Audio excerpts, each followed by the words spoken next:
사조영웅전 41화입니다. 원래 유기비는 단지영이 가장 아끼던 애첩이었는데 단지영과 왕중양이 폐간 수련을 하러 간 사이 주백통과 눈이 맞아 버렸으니 유기비의 무공을 알려달란 소리에 백통이 형은 순수하게 무공만을 알려줄 심산이었지만 하필 점열수법부터 알려주게 되었고 혈도를 짚어줄 때마다 유기비는 짜릿함을 느끼고 말았습니다. 주백통은 처음 본 여인의 몸뚱이를 마음대로 찔러댔고 옆구리를 찔렀을 땐 승천하는 기분마저 들었습니다. 그럴수록 더 알려달라는 유기비. 좋아, 그럼 이건 어떤데? 39세의 백통이 형은 20세 유기비를 서슴없이 찔러댔고 유기비는 이 화려한 손기술에 홀려버리고 말았습니다. 그렇기에 점혈수법은 원래 동성간에만 전해주는 무공이라며 그래서 사단이 난 거라고 말해주는 단지 흥이었습니다. 돌부처 곽종은 이해가 안 되는 모양이었지만요. 그와 달리 15세 황룡은 삼척동자도 다 아는 거라며 신랄하게 주백통을 꾸짖었죠. 그리고 주백통이 15년 동안 도화도에 갇혀 있었다가 얼마 전 풀려난 얘기도 말해 주었습니다. 1등 대사 단지영은 내공이 모두 소진되어 계속 힘들어했고 황룡은 서둘러 품속에서 구화옥로안을 꺼내주며 이걸 드시면 통증이 가라앉을 거라 했습니다. 1등도 알고 있었습니다. 구화옥로안은 도화도의 특효약이라는 것을요. 하여 즉시 복용을 했는데 기공이 전부 막혀 몹시 고통스러워하는 1등. 어초경력들은 어떤 독을 썼는지 빨리 대라 했고 곽정과 황룡 역시 놀란 건 매한가지였습니다. 이 지경이 되자 어초경력들은 곽정에게 죽자 살자 덤벼들려 했습니다. 1등이 다행히 운공만 못하게 만드는 독이라며 말리긴 했지만 그럼 굳이 독을 썼는데 생명에는 지장이 없도록 했다는 것인데 범인으로 몰리자 곽정은 억울하다고만 할 뿐이었고 너희가 가져온 약에 독이 있는데 무슨 소리냐? 그건 연구가 넣은 거예요. 연구가 약병을 잠시 보여달라고 했었는데 그때 독을 넣은 게 분명해요. 그래서 나보곤 약을 먹지 말라 그랬던 거고요. 뽀로다. 백부님, 연구가 바로 그 유기비인 거죠? 1등이 다시 얘기를 이어가는데 주백통과 유기비, 즉 연고는 결국 해버리고 말았던 것이었습니다. 또 애정의 증표로 원앙이 수놓여 있는 손수건도 만들었죠.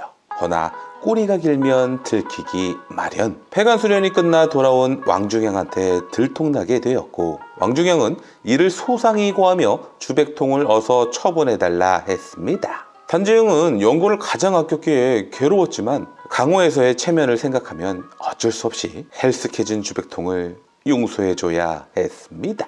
연고 역시 단지영의 아량에 깊은 감사함을 느꼈고요.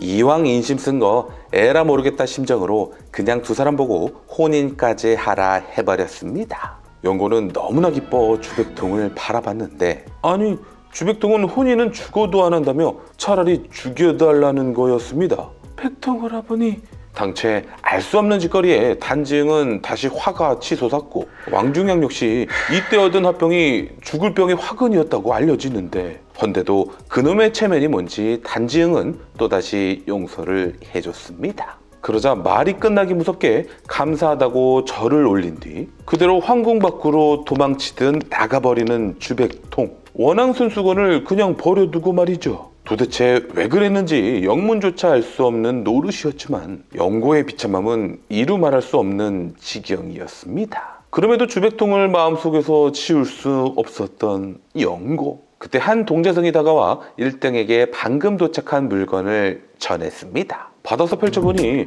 피가 묻어있는 원앙송수건이지 뭡니까? 연고가 보낸 이 원앙송수건에는 필시 무슨 곡절이 더 있었던 모양이었습니다. 실은 그 사건 이후에도 연고를 여전히 그리워했던 1등이었습니다. 비록 품지는 못해도 궁 안에 계속 두며 지켜보고 있었는데 어느 날 한 괴인이 침입해 연고가 낳은 아기에게 장력 한 방을 내리치고 웃음소리를 내며 사라져 버렸다는 거였습니다. 연고는 죽어가는 아이를 부여안고 찾아와서는 제발 아기를 살려달라고 애원했고 무슨 연유인지 몰랐지만 서둘러 진맥해보니 아기의 목숨이 이미 총각인 상황. 복면 쓴 자의 소행이라고 듣긴 했지만 원래 이 아이는 내 아이였어야 했는데 남의 씨라는 것에 만감이 교차할 수밖에 없었습니다. 심지어 경맥이 다 끊어져 있었기에 이는 흉수가 일부러 죽이지 않고 중상만 입도록 했다는 것이고, 그럼에도 꿈에서나 만나던 영고가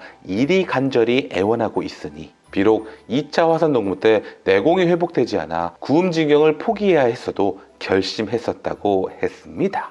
일단 아이부터 살려보자꾸나. 그 말에 영고는 땅에 머리를 박아대며 감사하다 했습니다. 그런데 아기의 포대기를 들춰내니 가슴팍에 원앙 손수건이 덮여 있었고, 순간 저도 모르게 엄청난 투기가 끌어올라 한 남자로서 이루 말할 수 없는 치욕감을 느꼈다는 거였습니다. 영고도 이를 알고는 자신의 목숨을 바칠 테니 아이는 살려달라 하고는 즉시 자결하려 했고, 1등은 그녀의 혈도를 짚어 저지했다고 했습니다. 그녀가 자결까지 하려는 모습을 보자 더 질투심이 폭발해서 너는 정인의 아들 때문에 내 진기를 전부 소모해야 하는 치료를 해달라고 하였다. 도대체 난 너에게 무엇이더냐? 그럼에도 아이는 죄가 없으니 구해달라고만 말하는 영고였고, 1등은 모욕감에 사로잡혀 거절해버리고 말았던 것이었습니다. 혈도가 짚혀 움직일 수 없었던 영고, 정막 속에 아기의 울음소리만 들려올 뿐이었습니다. 그 잠깐 사이에 갑자기 섬뜩한 기분이 들어 몸을 돌려 바라보니 영고의 머리색이 순식간에 검은색에서 새하얗게 새고 말았습니다. 영고는 넋이 나간 채로 당장 혈도를 풀어달라 했고, 혈도를 풀어주자 아기를 들어 안고서 더 이상 고통스럽게 하지 않게 해주겠다고 하고는 칼을 집어들어서 그대로 아이의 가슴팍에 찔러 넣어 숨통을 끊어버린 거였습니다. 그리곤 독살스럽게 1등에게도 이 칼날이 심장에 박히게 될 거라고 말한 뒤 죽은 아이와 함께 사라져 버렸다는 거였습니다. 단지응은 그 사건으로 며칠을 괴로워하다가 깨달음을 얻고는 황제 자리에서 출가하여 승려가 됐다고 했습니다. 어초경독들도 실은 대리국 고관대작들이었지만 자신을 따라 나와 같이 수행을 하고 있는 중이라 했습니다. 계속해서 1등은 자신이 그 아이의 목숨을 구하지 못한 것의 매듭을 오늘 풀겠다며 곽정과 황룡에게 이제 하산하라고 명했습니다. 어초경독들에게도 영고를 막아서면 안 된다고 엄히 말했습니다. 이는 혼자서 영고를 맞이해 그녀의 칼날에 죽을 심산인 거였습니다. 이제 황룡은 영고가 왜 어려운 산술 문제를 풀고 있었는지 알 수 있었습니다. 영고는 아직도 주백통이 도화도에 갇혀있는 줄 알았을 테고, 그를 빼내주려면 도화도의 기문팔계 주술을 터득해야 했었을 테죠. 또 황룡은 이대로 1등을 영고 손에 죽도록 놔둘 리가 없었습니다. 찐가가에게 나직히 속삭였습니다. 황룡의 계책은 이랬습니다. 우선 내공이 소진된 1등의 혈도를 짚는 것부터 시작이었고, 밤이 깊어지자 정말 영고가 나타났는데 노안동과 다시 인연이 되도록 해주겠다는 말로 좋게 설득해보는 것이 두 번째 계책이었지만 실패해 버렸습니다. 결국 싸움이 벌어지긴 했습니다. 물론 이 싸움에서 목 이기는 척하며 보내줘 버리기가 세 번째 계책이었습니다. 그 다음은 어초경독을 상대하는 관문이었지만 영고도 이들을 깨뜨리기 위해 십수년을 연마하였으니 어렵지 않게 통과할 수 있었습니다. 결국 1등한테까지 도착한 영고였고, 이제 이 비수를 가슴팍에 심어줄 순간이 찾아왔습니다. 내공이 소진되기도 했고 독에 당해 운동도 할 수 없었던 1등이었기에 그대로 심장에 영고의 칼날을 맞고 쓰러져 버렸습니다. 그렇게 바라던 목수에 성공한 영고였지만 이 생활치만큼 조금도 기쁘지가 않았습니다. 생각해보면 아이를 죽인 용수는 따로 있는데 왜 그토록 1등에게만 복수를 하고 싶었는지 자신도 몰랐습니다. 그때 바로 뒤에서 1등의 목소리가 들려왔습니다. 몸을 휙 돌려 바라보니 정말 1등이 서 있었습니다. 어찌된 일인지 알 수 없었습니다. 서둘러 방금 자신이 죽여버린 1등을 바라보았고, 이럴 수가, 비수를 손으로 잡아 찔린 채를 했던 것이고 심지어 1등으로 분장을 한 곽정이었다니, 이것이 황룡의 마지막 괴책이었습니다. 허나 1등이 곽정의 혈도를 그리 금방 풀 줄은 황룡도 예상 못한 터라 끝내 일이 틀어지고 말았습니다. 1등이 연고의 비수를 집어들고는 말했습니다. 오랫동안 기다렸소. 어서 이 비수로 찌르시오. 연고는 비수를 받아 높게 쳐들었지만 웬일인지 도저히 찌를 수가 없었습니다. 결국 비수를 손에서 떨어뜨리곤 하염없이 눈물을 흘리며 도망치듯 빠져나갔습니다. 따지고 보면 1등이 억울한 사건이었습니다. 자신의 여자가 친구의 동생과 바람폈던 것도 모자라 내 집에서 그자의 애까지 몰래 낳아 기르다가 1년 만에 찾아와서는 아기한테 버젓이 외도의 징표를 입혀놓아서 치료를 못하게 했었고 황제 자리도 버리게 만들었으며 현존 천하제일 무공을 가진 1등을 무방비로 목숨까지 빼앗으려 했었습니다. 그나마 지금이라도 1등의 입장을 이해하기 시작한 연고. 이제 1등에 대한 맹목적 원한은 사라진 모양이었습니다. 연고 사건도 마무리됐으니 서둘러 1등의 내력 치료를 해야 했습니다.